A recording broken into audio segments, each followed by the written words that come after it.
Mendjemadhësia është njëra prej smundje më të mëdha të cilën mund ta psoj njeriu në jetë e kësaj bote. Ne shohim që në kohën tonë është më të madhe, edhe më shumë se sa që ka qenë në kohët e mashme. Ndoshta për arsye të komoditetit tepërt, po mendoj njerëz që janë ndikushin. Dhe dëmet e mendjemadhësisë janë të shumta.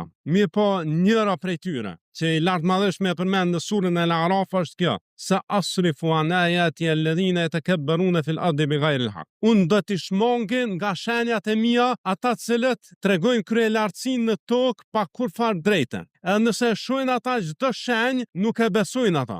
Wa yarau sabila ar-rushdi la yattakhidhu. Nëse shohin rrugën e dobishme, nuk e marrin si rrugë. Kurse nëse shohin rrugën e dëmshme, e marrin atë si rrugë. Kjo për shkak që ata i kanë mohu shenjat tona dhe kanë qenë të kujdesshëm. Shikoni çfarë dëmet mëdha nga mendjemadhësia. Allahu i Madhëshëm po thotë do t'i largoj nga shenjat e mia. Njerëz kryelart, njerëz mendjemdhaj. Shikoni son shenjat e mëdha i ka Zoti në univers. Nuk kanë numëruar, nuk i shohin këta njerëz. Pse? Se mendjemadhësia i ka verbruar ata. Mendjemadhësia i ka bërë që të mos i shohin shenjat e Allahut në trupin e tyre, në horizont dhe kudo që shkojnë.